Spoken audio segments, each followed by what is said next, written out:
Pemilu legislatif dan pemilihan presiden akan digelar serentak untuk pertama kali pada 2019 mendatang. Saat ini parlemen sedang menggodok aturan pelaksanaan pemilu tersebut. Namun pembahasan diperkirakan akan berlangsung alot karena tiap fraksi di DPR berbeda sikap ambang batas parlemen dan ambang pencalonan presiden.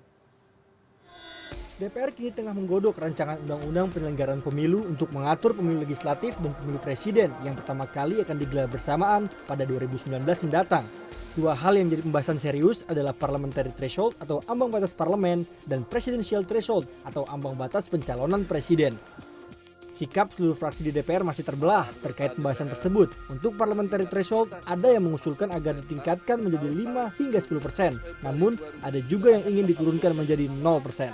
Untuk ambang batas pencalonan presiden, 3 fraksi meminta angka presidensial threshold 0%, sementara mayoritas menolak. Ya, saya kira angka yang signifikan itu yang penting. Jadi 20-25% itu angka yang cukup signifikan dan cukup real, cukup realistis untuk memberi kesempatan kepada yang lain untuk terlibat gitu. Karena di situ kan bisa ada pasti lebih dari 2 kalau memang siap gitu. Karena juga membuat menjadi calon presiden itu jangan terlalu mudah lah gitu. Fraksi Partai Gerindra yang mengusulkan ambang batas pencalonan presiden dihapus beralasan hal itu sesuai dengan putusan Mahkamah Konstitusi agar setiap partai bisa mengusung calonnya tanpa harus berkoalisi. Karena itu kita ingin atas apa yang diputuskan oleh MK itu menjadi sebagai sebuah keputusan di dalam undang-undang pemilu ini. Karena keputusan MK itu adalah bersifat final dan mengikat. Jumlah rakyat Indonesia adalah sangat banyak, 250 juta lebih, maka kalau calon presidennya sebanyak partai peserta pemilu itu juga menggambarkan betapa banyaknya aspirasi yang diharapkan oleh rakyat untuk menjadi pemimpin. Di tengah terbelahnya suara fraksi di parlemen, pemerintah melalui Kementerian Dalam Negeri mengusulkan revisi Undang-Undang Pemilu dapat meningkatkan ambang batas parlemen sebesar 3,5% seperti pemilu 2014. Penerapan ambang batas tersebut dibutuhkan untuk menjaga kualitas perwakilan partai politik di parlemen. Sementara untuk ambang batas pencalonan presiden, pemerintah juga ingin tidak ada perubahan, yaitu 20% dari jumlah kursi di DPR atau 25% dari jumlah perolehan suara di pemilu. Nah, kami tetap masih mengajukan 3,5 dalam arti ya nanti majunya berapa? Mau naik 4 atau mau naik 5? Karena ada fraksi yang sudah statement kalau bisa di atas 5, tapi ada yang masih mau minta 0. Nah, jadi kalau kami ya berpegang yang sudah ada kalau bisa ditingkatkan. Ini kan untuk meningkatkan kualitas demokrasi. Ambang batas parlemen berangkat dari ide penyederhanaan partai politik. Meski ada pula pendapat yang menyatakan penyederhanaan bukan pada parpol, namun pada fraksi di parlemen. Sementara wacana peniadaan ambang batas capres akan membuka peluang pemilihan presiden yang menggemuk karena tiap parpol bisa saja mengusung calonnya masing-masing. Agus Firmansyah, CNN Indonesia. Angka 0 kini menjadi tren di antara panitia khusus revisi Undang-Undang Pemilu. Sejauh mana persoalan angka 0 presidensial threshold dalam draft rancangan Undang-Undang Pemilu berpotensi menyulut gaduh politik baru di parlemen. Dan untuk membahasnya, di studio sudah hadir Sebastian Salang, Koordinator Forum Masyarakat Peduli Parlemen Indonesia atau Formapi, Andreas Hugo Parera, Ketua Bidang Pembangunan Manusia dan Kebudayaan DPP PD Perjuangan, dan Ahmad Rafiq, Sekjen Partai Perindo. Selamat malam Bapak. Saya ke PDI Perjuangan terlebih dahulu. PDI yang tidak setuju angkanya 0%. Ya. Kenapa Bang? Jadi gini, jadi secara hukum ketika proses judicial review di MK itu kan ada sebagian yang dipenuhi, ada sebagian yang tidak dipenuhi. Nah, di dalam undang-undang Pilpres di pasal 9 itu termasuk yang tidak dipenuhi sebenarnya. Jadi mengenai ini sebenarnya selama belum ada peraturan baru akan tetap. Nah, itu dari aspek hukumnya. Terus kemudian juga ada hal yang saya kira penting untuk menjadi perhatian karena presidential threshold ini tentu ada pertimbangannya. Ya, dari sudut pandang kami melihat bahwa penting untuk memperkuat legitimasi dari presiden ya ketika dia terpilih. Kemudian juga ya di dalam sistem presidensial sistem ini dengan multi partai di parlemen, antara presiden dengan dukungan partai politik di parlemen itu perlu ada dukungan yang signifikan. Nah sehingga ya legitimasi politik itu ya, diperoleh tentu dari partai politik. Di samping legitimasi sosial melalui dukungan dari berbagai macam kelompok masyarakat yang kemudian dibuktikan melalui elektabilitas dari calon-calon presiden. Nah, karena kita membayangkan kalau misalnya seorang calon presiden yang tidak didukung oleh partai yang belum mempunyai suara di parlemen, kemudian katakan kalau dia lolos threshold, parliamentary threshold.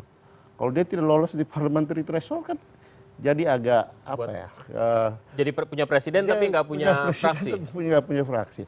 Saya kira ya kalau untuk teman-teman dari partai yang masih belum punya atau baru pertama kali main, tunggulah kali berikut untuk kemudian nanti ya setelah mempunyai track record dan mempunyai dukungannya baru kemudian masuk untuk mencalonkan presiden gitu. Itu kata senior tuh Mas Rofi. Jadi yang baru-baru ya artinya ini penting legitimasi publik, legitimasi politik ini penting. Karena kalau tidak nanti mendukung presiden itu, mengusung presiden itu menjadi terlalu mudah.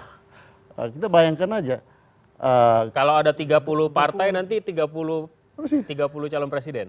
Ya kita bayangkan calon independen di pilkada itu saja harus didukung oleh sekian tanda tangan. Persentase dari suara dukungan real yang ada dari dukungan dari masyarakat.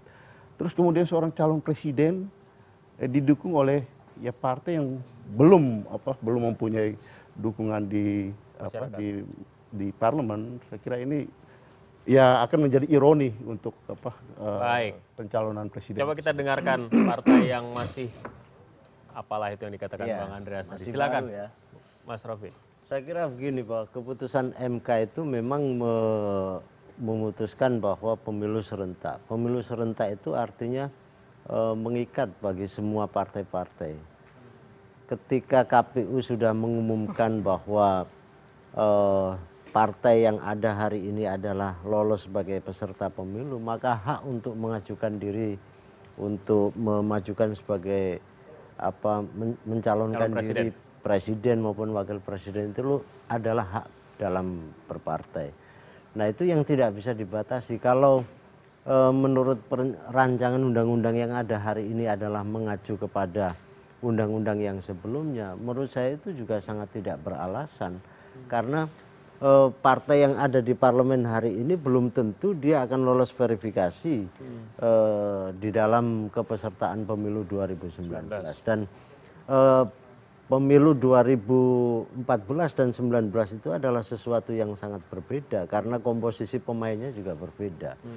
Nah, tentu yang kedua soal legitimasi. Kan undang-undang juga bisa mengatur sungguhnya kalau semua partai ini diberikan hak yang sama untuk mencalonkan diri, mengusung presiden maupun wakil presiden.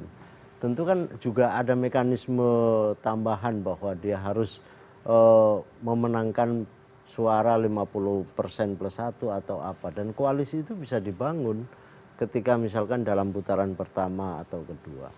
Nah yang ketiga terkait dengan banyak contoh memang di dalam soal pilkada, misalkan pilkada itu ada calon independen yang tadi sudah disinggung. Ketika dia menang dia nggak punya parlemen, tetapi dia selama ini juga biasa-biasa saja, bahkan dia bisa membangun. Karena mereka belum banyak persoalan yang berkaitan dengan calon independen yang tidak punya dukungan di DPR. Cuma tadi saya mau katakan bahwa di dalam putusan ini, putusan amar putusan MK mengadili dan menyatakan mengabulkan permohonan pemohon untuk sebagian. Nah pasal 3 ayat 5, pasal 12 ayat 1 dan pasal 2 ayat 2, pasal 14 ayat 2, pasal 112 Undang-Undang nomor 42 tahun 2000. Pasal 9 itu tidak disinggung. Jadi mengabulkan permohonan dari pemohon untuk sebagian, tidak termasuk pasal 9 yang mengatur mengenai syarat threshold jumlah. Itu. Jadi ini juga ada pemahaman yang seolah-olah kalau undang-undang Atau sebenarnya itu dengan sendirinya dengan niscaya saja karena sudah nggak bisa, karena ini penafsiran yang melebihi melampaui batas daripada keputusan MK ini gitu. Itu secara hukum. Karena di MK tidak memutuskan tentang pasal 9. Karena di sini mengabulkan permohonan pemohon untuk sebagian yang mengatur. Kalau yang pasal 9 tidak dikabulkan gitu. Iya, menurut saya threshold itu kan sebuah akal-akalan saja. Kalau menurut saya threshold itu persyaratan minimal. Iya, kalau ada dasar pertimbangan kenapa kan pemilu sudah dilakukan secara serentak antara pileg dan pilpres. Dasarnya apa untuk membatasi bahwa partai ini boleh, partai ini nggak boleh? Dasarnya yang ada itu adalah pemilu sebelumnya. Atas dasar apa? Sementara hari ini pun kita bisa melihat bahwa semua partai politik belum ada yang menjadi peserta pemilu, verifikasi belum dijalankan. Jadi menurut saya ketika KPU memutuskan semua partai politik diputuskan untuk menjadi peserta pemilu, disitulah dia bisa melakukan, dia mempunyai posisi yang sama di antara partai-partai yang lain. Tidak ada yang dianaktirikan, tidak ada yang diistimewakan. Bung Bastian, bagaimana tanggapannya? Ya. Soal ini pro kontra ini. Ya, jadi lepas dari perdebatan dua kelompok ini, pertama kita sudah sepakat bahwa pemilu legislatif dan pilpres 2019 serentak itu dilaksanakan secara serentak, ya. Dan peserta pemilu pada saat itu untuk pemilu legislatif adalah partai politik. Lalu kemudian pada saat yang sama juga pemilu presiden itu dulu. Nah, itu yang mesti kita lihat dulu sebagai dasar pijakan, ya. Lalu kemudian lupakan dulu perdebatan soal ini partai baru boleh mencalonkan, partai lama boleh mencalonkan. Tetapi menurut saya yang penting sekali kita lihat sebetulnya tujuan besar dari pemilu serentak ini apa. Ada gagasan besar kita sebagai bangsa mendorong pemilu serentak itu apa gitu. Nah, lalu kemudian kan perdebatannya hari ini salah satu substansi dari presidensial threshold ini kan untuk membatasi calon saja. Lebih dari itu enggak. Gitu. Kalau soal legitimasi dari seorang presiden terpilih itu ketika dia mendapat suara dari masyarakat. Ya, legitimasi. Lalu kemudian koalisi partai belajar dari pengalaman kita sebelumnya dan pengalaman kita hari ini, koalisi politik itu sangat dinamis. Dia selalu berkembang setiap saat, ya. Koalisi itu bisa dibangun kapan saja. Dan ternyata pemerintahan sekarang itu justru dia bisa merangkul partai yang tadinya berada di kelompok oposisi gitu. Jadi ini memang sesuatu yang sangat dinamis ke depan. Nah, ada kekhawatiran memang begini. Masa partai baru tiba-tiba sudah bisa mencalonkan. Itu kan cara berpikirnya kemudian ingin menghambat partai baru. Lalu kemudian partai yang ada ingin tetap mempertahankan dominasinya. Kan cara pandang ini yang menurut saya harus diluruskan gitu. Dan kita membuat undang-undang menurut saya jangan dimulai dengan cara berpikir untuk membatasi partai baru atau melanggengkan dominasi partai lama gitu. Sehingga kita punya daya jangkau yang jauh ke depan dari apa yang ingin kita capai gitu. Itu. Untuk sementara begitu. Tapi begini, bagaimana mekanismenya kemudian, Bang Andreas? Kalau kita katakanlah ini pakai threshold. Thresholdnya gimana kalau bersamaan? Pakai jumlah suara yang sekarang? Pakai hasil pemilu sebelumnya. Pemilu sebelumnya kemudian untuk mencalonkan presiden. presiden. Karena kan kita membuat aturan dan undang-undang ini kan untuk jangka panjang. Gitu. Bukan untuk pemilu sekarang aja gitu. Jadi 2019 teman-teman yang mempunyai atau baru masuk sekarang, periode berikut kan dia bisa mencalonkan kalau memang benar membuktikan bahwa bisa masuk di dalam. Enggak, tapi buat 2019 nih, yang nanti kita lanjutkan. Kita break terlebih dahulu. Kami akan kembali sesaat lagi, tetaplah bersama kami. Jadi 2019.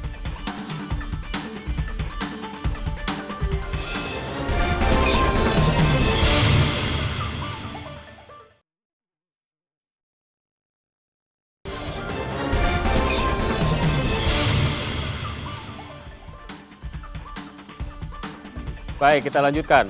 Jadi buat mereka yang menganjurkan agar ada presidential threshold 20% itu, 20% itu diambil untuk 2019 adalah jumlah suara yang diperoleh di 2014 begitu. Pemilu sebelumnya. Pemilu sebelumnya. Dan itu kemudian yang dipakai untuk Ya.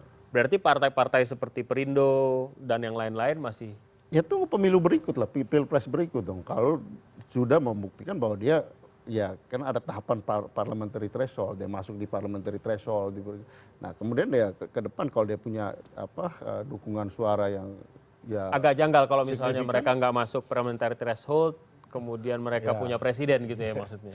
Ya, sebetulnya begini, kalau pakai dasar perhitungannya adalah perolehan suara pada pemilu yang lalu, itu sudah nggak punya makna apa-apa untuk. Oh enggak dong. Siapa yang bilang nggak punya? Nggak punya Karena makna kita ini apa-apa. Karena apa? kita mempunyai sistem presidensial dengan multi partai. Iya betul. Sehingga tradisi di dalam membangun pelembagaan presidensial yang kuat dengan multi partai ini perlu ada di dalam satu kontinuitas. Maksudnya barangkali begini, begini, kalau misalnya saya memilih Kan di 2014. kita hidup di dalam bernegara, di dalam suatu sistem. Tapi begini, politik. misalnya gini, Ya. saya memilih partai A di 2014, tapi ketika 2019 kayaknya saya nggak cocok nih sama partai A. Ya, Itu kan sebenarnya kan artinya gini, nggak dasar legitimasi yang dimaksud itu adalah pada pemilu 2019 itu. Oke. Kalau dasar dari presidensial threshold pada pemilu yang lalu memang karena sebelum pilpres dia laksanakan pemilu legislatif dulu dan perolehan suara itu menjadi dasar untuk perjalanan 5 tahun yang akan datang. Tapi kalau pemilu 2014 dipakai untuk 2019 ke atas itu menjadi tidak relevan. Bukan, hanya untuk yang sebelumnya dan yang berikut gitu. Karena ini kan apa ya, sebagai satu sesi ujian untuk partai yang baru masuk gitu kan. Kalau Nah, menurut saya sih, itu yang saya bilang. Kalau dia mau membangun, Iya. dia bangun dulu suatu tradisi Iya. kepartian. Itu yang kalau saya menurut bilang. saya sih ini demokrasi akal-akalan ya. Jadi mestinya Saya kita juga bisa kembali bilang bahwa kalau kita ada presidential threshold itu memang harus ada gambaran sejauh mana partai itu diterima oleh masyarakat. Dia mendapatkan suara berapa. Pengalaman pemilu yang lalu memang ada ukuran itu. Sekarang serentak parameternya apa? Seharusnya kan parliamentary threshold itu dikuatkan, presidensial itu dinolkan, sehingga di situ nanti akan ada satu iklim berpolitik yang sehat, Tapi masyarakat bisa saja diberikan- reason saya begini. Saya orang kaya, Iya. saya punya uang yang banyak, saya akan bikin partai. Karena saya Iya. punya cita-cita untuk jadi presiden, saya bikin partai saja. Iya. Saya lengkapi semua aturan dan yang Iya. tidak memungkinkan Kemenkumham untuk membatalkan posisi saya sebagai Oke. calon. Dan kemudian dengan mudah saya bisa jadi calon presiden begitu. Tidak Ya nggak apa-apa, sesulit. demokrasi kan juga mengajarkan itu. Enggak, tapi Gimana? begini. Gimana? Tapi kan begini bahwa rakyat itu Rusak mesti negara. diberikan sajian figur-figur yang banyak, punya alternatif, punya figur yang banyak itu kan Iya, artinya nanti masyarakat bisa asal orang memilih yang mampu lebih bagus. saja, karakter, kapabilitas, kompetensi, kredibilitas itu tidak terukur. Asal mampu bikin partai, dia bisa jadi calon Ya presiden. masyarakat kan Sementara bisa kita menilai dari kita bicara bahwa perjuangan partai itu. itu perlu mengkader, ya. Menyiapkan kader baik di legislatif maupun di eksekutif. Ya ini kan kaderisasi itu kan bukan hal membolak-balikan tangan gitu. Dalam arti bahwa itu perlu waktu gitu. Nah kita bicara di dalam satu hal bagaimana mempersiapkan suatu kader. Ini partai baru masuk kemudian mau mencalonkan presiden kan lucu. Jadi Lucunya ironi di mana? ironi di dalam membangun Nggak boleh suatu tradisi gitu. kepolitikan gitu. Gimana Mas Robi? Kalau menurut saya undang-undang itu harus berdiri di atas semua kepentingan. Betul. Kalau menurut saya apa yang menjadi bagian dari rancangan undang-undang hari ini itu praktis, ini ngakal-ngakalin. Jadi ada RUU-nya semangat, nih, iya, RUU-nya, iya, ada semangat untuk membatasi bahwa hanya kita saja yang dapat sementara yang lain tidak. Ini kan sebuah keanehan dan ini ambigu di dalam satu sistem demokrasi yang sedang Dan berjalan begini, hari ini. presiden threshold itu dia tidak punya korelasi yang langsung dengan penguatan partai politik, tidak punya korelasi langsung dengan dukungan di parlemen. Gitu. Nah,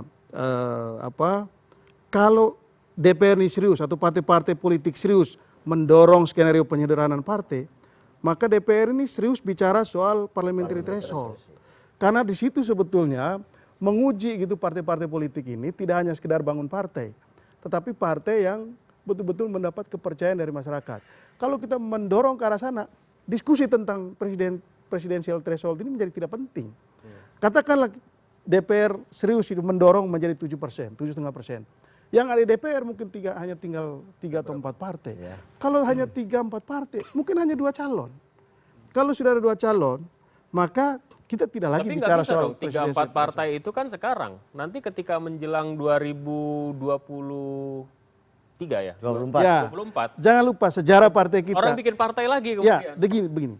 Sejarah partai politik kita pasca reformasi, ketika pemilu pertama, itu ada 48 partai yang masuk. Ya. Lalu kemudian ada electoral threshold turun jadi 21 partai yang masuk parlemen.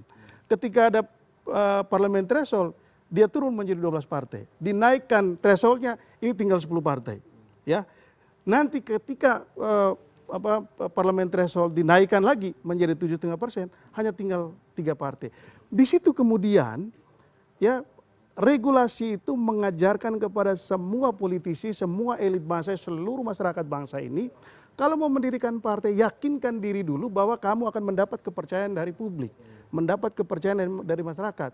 Karena apa? Karena ketika kamu ikut pemilu harus bisa melampaui parliamentary threshold gitu. Nah, Itu sebetulnya justru itu menjawab apa yang tadi saya maksudkan. Itu sebetulnya skenario besar kalau ingin didorong oleh partai politik. Nah, yang terjadi di DPR sekarang ini kan bicara soal Tapi gini deh, parliamentary cerita threshold. soal parliamentary threshold itu satu hal. Kita bicara sekarang nih misalnya, katakanlah di 2019 kita membentuk threshold misalnya 5% katakan gitu. Yang sekarang berlaku kan 3,5%-an gitu ya. Katakan 5%, jangan sampai 7% lah. Nanti orang banyak yang ngamuk. 5% misalnya begitu. Tapi kan kemudian di perjalanan menuju 2024, kemudian orang ramai-ramai bikin partai dulu supaya orang-orang bisa menjadi calon presiden. Gitu. Jadi bayangin, Ya. bisa terjadi gini ya. Jadi tidak orang bisa mencalonkan. Sekarang kalau misalnya parliamentary thresholdnya ditinggikan, katakanlah 10%. Nah kemudian suatu partai baru mencalonkan seorang calon presiden, yang mungkin tidak ada hubungan dengan kaderisasi dan ya pokoknya saya mencalonkan partai baru, saya mencalonkan Itu belum terlibat presidensial, belum terlihat parliamentary threshold ya, kan? ya belum terlihat parliamentary threshold. Calon presidennya karena dia punya banyak uang dan segala macam jadi.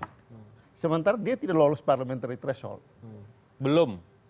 Pada pemilu yang berikut. Ya. Dia tidak lolos parliamentary threshold. Nah ini akan terjadi ironi di situ. Ya, itu gimana Kalau menjawab? enggak begini. Itu Dari bisa hasil terjadi. dari hasil pemilu kita selama ini, Itu yang bahaya buat ya, itu semua ada korelasi antara presiden yang terpilih dengan elektabilitas partai politik. Betul, persis. Itu selalu punya korelasi. Jadi tidak ada misalnya ya Kecuali SBY di 2004. udah jangan salah. Pak SBY itu dia membentuk partai baru tapi langsung tinggi ininya, melampaui Partai-partai lama. electoral threshold pada saat itu. Jadi ada Nah, korelasi. Tahun Kalau 2004 masih 8%. Iya. Tahun 2004 Demokrat masih Betul, 8%. betul. Tetapi untuk sebuah partai baru dengan capaian seperti itu luar biasa sekali. Bandingkan dengan yang sekarang, dengan 10 partai yang sekarang. Jadi ada logika. Ada korelasi antara calon presiden yang mendapat kepercayaan dari masyarakat dengan pilihan mereka terhadap Presidennya, ini anggota legislatifnya. Jadi partainya.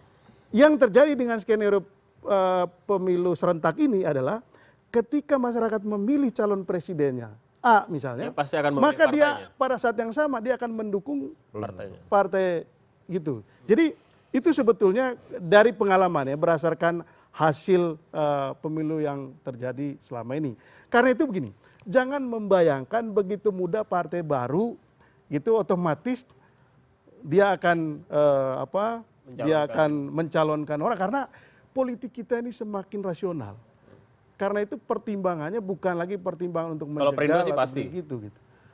Kalau Perindo pasti Ya? mencalonkan. Perindo Ya sudah nggak apa-apa. Perindo Kalau idaman sudah punya calonnya gitu Begini, kan. Sudah ada mendeklar juga. banyak sekali elit politik di negeri ini yang begitu gegabah membentuk partai politik, tapi semuanya nggak jalan karena ada 10 partai kan sekarang. Jadi ini juga mengajarkan kepada orang yang punya duit gitu, orang yang punya ambisi politik tidak cukup gitu. Meskipun kamu punya uang yang banyak, tapi kalau masyarakat tidak menginginkan, tidak memberi kepercayaan, itu nggak ada gunanya. Gimana? Begitu. Jadi jangan dibangun gitu konsep ini dengan cara berpikir yang kita bangun untuk menjegal ini atau melanggengkan ini. Bagaimana itu yang kemudian mesti diluruskan. Bukan soal membangun Enggak, pertanyaan saya ini perlu ditegaskan lagi nggak ke MK? Ya, pertama MK memang tidak memutuskan yang menyangkut jadi selama ini dipakai sebagai argumentasi itu tidak benar gitu.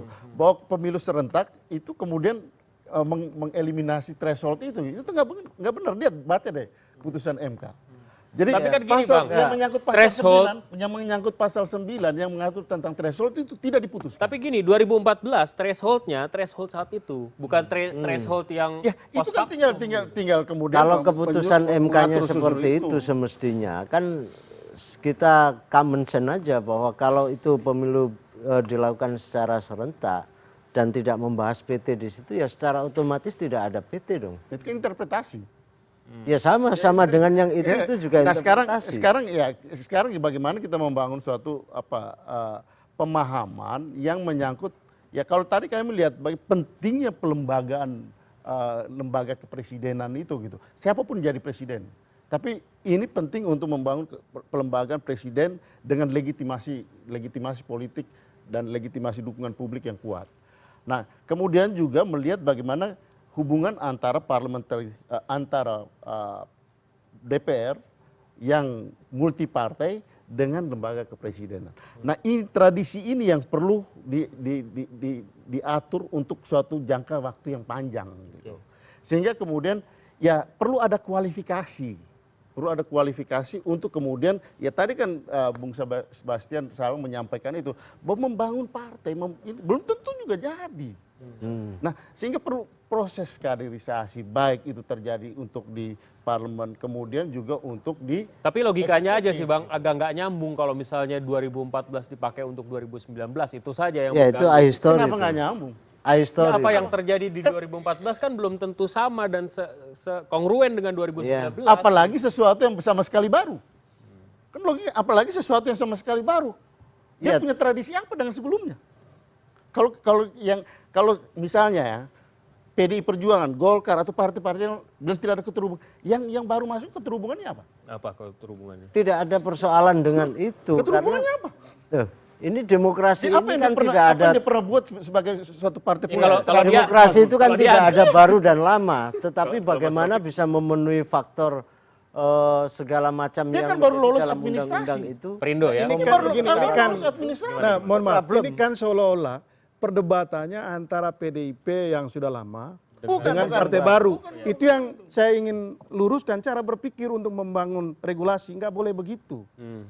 Jadi apa sasaran besar yang mau dicapai karena undang-undang yang dibuat ini tidak hanya untuk 5 tahun ini. Selama ini kita membangun regulasi itu setiap 5 tahun dirubah. Karena apa? Cara pandangnya untuk memenuhi kebutuhan jangka pendek gitu loh. Itu yang harus dirubah. Nah, ini nggak ada jaminan. Nah, yang terjadi Ini hari ada ini jaminan jangka nggak? pendek. Sama aja cara berpikirnya bagaimana agar memenuhi keinginan ini lalu yang mestinya pakai hasil pemilu pada saat tahun berjalan tapi ini dipakai hasil pemilu 5 tahun sebelumnya. Ini kan untuk memenuhi presidensial threshold ini gitu. Jadi agak tidak konsisten menurut saya cara pandang dari partai-partai ini. Kita nanti akan lihat, kita akan konfirmasi nanti keputusan mereka soal parliamentary threshold itu nyambung nggak dengan ini. Jangan-jangan parliamentary thresholdnya tidak naik. Kalau sekarang saya misalnya. Jadi tidak konsisten kalau kita ingin mendorong proses pengambilan keputusan yang makin efektif di parlemen, lalu hubungan antara eksekutif dan legislatif gitu. Gimana, Lalu tidak ada hubungan dengan kalau buat PDI Perjuangan sebenarnya tidak ada. Artinya kalau kita bicara dari PDI Perjuangan soal parliamentary threshold mau makin tinggi bahkan makin tinggi makin bagus sebenarnya. Artinya dalam rangka lebih menyederhanakan jumlah partai di jumlah fraksi di DPR. Nah, kalau misalnya itu parliamentary threshold-nya makin tinggi, katakanlah seperti yang diusulkan oleh Nasdem 10%. ya. Nah, itu yang tadi saya katakan tadi. Belum tentu tidak mudah buat satu partai baru untuk langsung lolos parliamentary threshold 10%. Artinya dengan demikian dia ada di DPR. Nah, kemudian katakanlah terjadi bahwa presiden yang diusung, calon presiden yang diusung itu terpilih. dia mempunyai seorang presiden, tetapi tidak mempunyai dukungan di parlemen. Itu akan terjadi. Tapi katanya Ya, didukung saya sama, kira- sama rakyat. Ya, Yang saya pilih kan kira, rakyat. saya kira Pasti. itu nggak bisa dijadikan patokan Itu ya, bisa karena terjadi. Itu bisa terjadi. ya Nah, sebagaimana dengan tadi yang contoh disampaikan, tadi yang misalnya tadi bisa dikatakan, saja. komunikasi bisa itu kan terjadi. Biasa ini politik itu contoh. kan dinamis, apapun bisa dilakukan. Contohnya juga udah banyak. Jokowi hari ini hanya didukung oleh sebagian partai, tetapi setelah menjadi presiden seluruh partai-partai yang ada itu kan merapat semua. Kan sama aja, tidak ada satu persoalan dan itu bukan jadi isu. Yang paling penting sekarang itu bagaimana kita membangun konsolidasi demokrasi ini berjalan lebih baik. Parliamentary threshold tinggi silahkan, karena itu menjadi bagian dari kebutuhan untuk segera mematangkan sebuah partai politik dan demokrasi itu sendiri.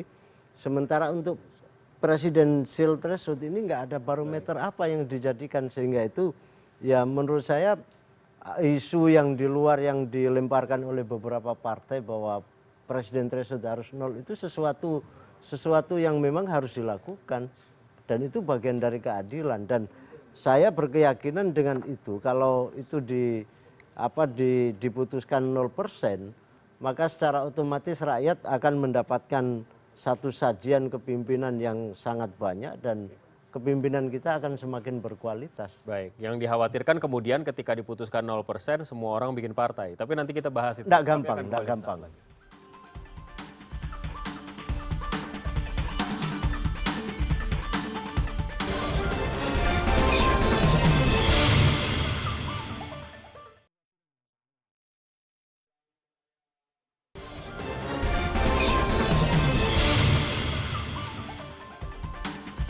Kita kembali saat lagi. Sekali lagi nih, kekhawatiran saya adalah ketika lepas dari semuanya kita juga mencatat bagaimana kemudian threshold yang dipakai di 2019 adalah 2014 itu agak janggal gitu ya. Tapi kekhawatirannya begini, tiba-tiba muncul sosok yang mengkhawatirkan kita semua lah.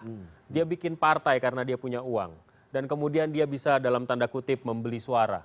Dan dia jadi presiden pada akhirnya gara-gara aturan ini. Itu Ini juga, Iya. ini juga bisa dibalik cara pandang ini. Ini cara pandang yang persis keliru menurut saya.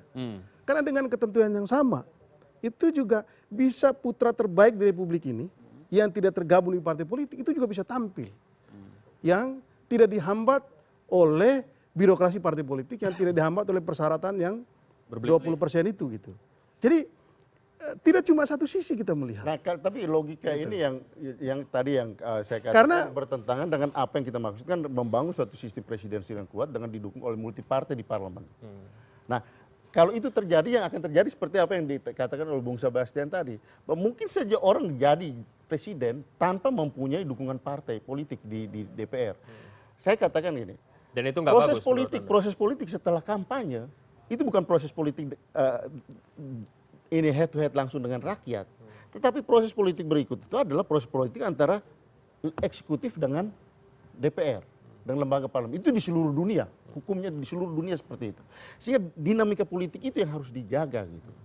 Nah, sekarang apa yang tadi dimaksudkan, itu sangat mungkin terjadi bahwa seorang yang partai yang baru mencalonkan seorang presiden dan kemudian ya jadi tanpa dukungan.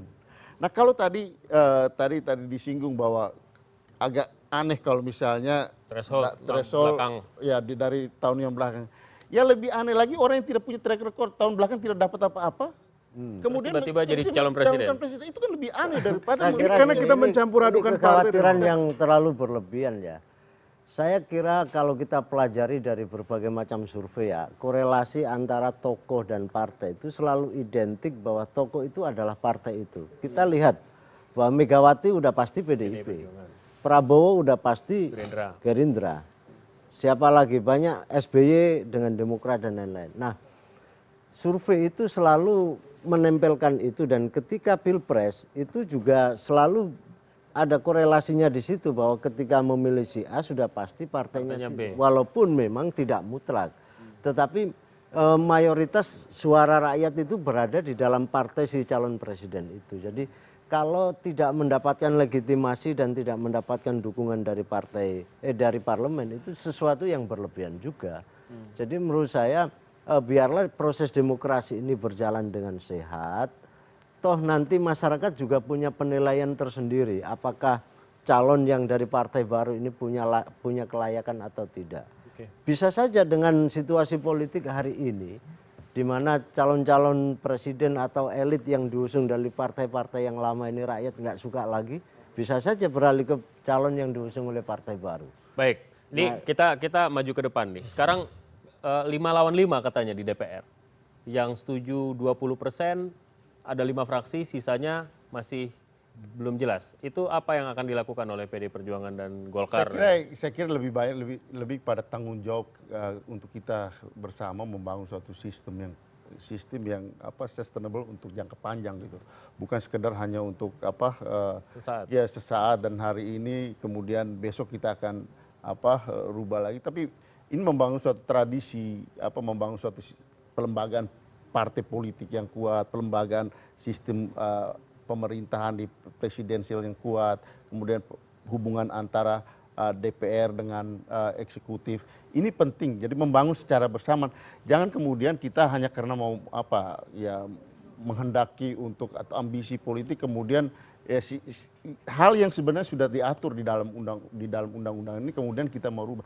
MK tidak pernah merubah yang menyangkut pasal 9 ini. Oke. Kalau DPR mau serius dan partai-partai ini mau serius, saya menggarisbawahi komitmen untuk penguatan kelembagaan partai, komitmen untuk mendorong proses demokratisasi ini menjadi lebih efektif dan efisien, maka mestinya DPR ini kalau konsisten ya dengan cara pandang itu, mestinya yang mereka bicarakan sekarang serius ini menentukan berapa parliamentary threshold. Setuju, kalau itu saya setuju. Saya khawatir betul nanti ini ribut-ribut soal presidensial threshold ini, komprominya nanti dengan presidensial threshold. Jadi boleh nanti kita setujui presiden thresholdnya 20%. Tapi parlemen thresholdnya cukup 3,5% aja. Saya tambahkan sedikit, saya setuju. Artinya itu yang mesti konsisten. Kalau mau DPR itu serius ya, kita bicara soal bangsa, bicara parliamentary threshold dulu gitu. Naik 5 atau 7%, begitu. Semua partai setuju nggak di DPR? Nah, justru itu kita mendorong penguatan partai politik. Saya kira dalam kaitan ini kita bicara secara simultan gitu. Dalam arti bahwa pelembagaan di lembaga kepresidenan yang kuat didukung oleh parliamentary yang kuat, dan itu sepakat saya dengan meningkatkan parliamentary threshold. Idealnya menurut saya itu 5-7% itu angka yang moderat lah untuk itu. Tapi kalau mau lebih ya 10% sekalian juga oke gitu. Sebagai partai Kalau mau baru, dorong itu dulu. sebagai partai baru untuk parliamentary threshold antara 5-7%, oke. Perindo juga setuju. Tapi kalau untuk presidensial threshold, berapapun Perindo pasti tidak setuju. Seharusnya itu karena memang nggak ada pijakan apapun gitu loh untuk. Kalau misalnya tetap muncul akan direview, akan menyampaikan judicial review ke MK? Bisa saja. Karena kita kan juga harus menegakkan keadilan kan. Tapi kawan Perindo masih banyak, ada 5 fraksi di DPR sekarang. Lobby-lobby sudah dilakukan? 5 fraksi ya. Ada 5 fraksi ya. Fraksi apa aja itu? Ya nantilah kita boleh bicara juga. masing-masing. Iya. Tapi kita nggak tahu karena masih ada 5 fraksi lawan 5 fraksi katanya begitu. Saya kira itu yang realistis ya. Bahwa soal nanti legitimasi presiden itu kan bisa dibuat cara. Ada putaran kedua, koalisi dibangun di situ segala macam, bisa saja. Nggak bisa memilih presiden dalam satu putaran. Oh nggak bisa. Menurut saya penting diatur sebuah mekanisme sehingga membuat kelembagaan presiden itu menjadi tertata kuat. Itu kan soal mekanisme saja. Baik, terakhir Bung. Dan silakan. ya, jadi ya kembali lagi, menurut saya memang DPR ini terutama partai-partai besar ini ya harus betul-betul komit kalau ingin mendorong penyederhanaan partai politik. Karena mendorong penyederhanaan partai politik itu sama dengan mereka ingin mendorong penguatan kelembagaan partai. Partai yang percaya diri, partai yang bisa mengkonsolidasi diri dengan baik dan percaya diri, mereka bisa ikut pemilu gitu. Tapi kalau tidak, dia tidak akan ikut pemilu. Jadi dia tidak dilarang untuk ikut pemilu, tapi silakan setiap partai mengukur dirinya. Itu sangat penting. Karena itu menurut saya mestinya yang ramai dibicarakan DPR sekarang itu adalah parliamentary threshold. Soal presiden threshold menurut saya menjadi tidak relevan untuk dipertahankan di sini. Gitu. Baik, kita lihat nanti perkembangannya seperti apa. Terima kasih Bapak-Bapak atas waktunya.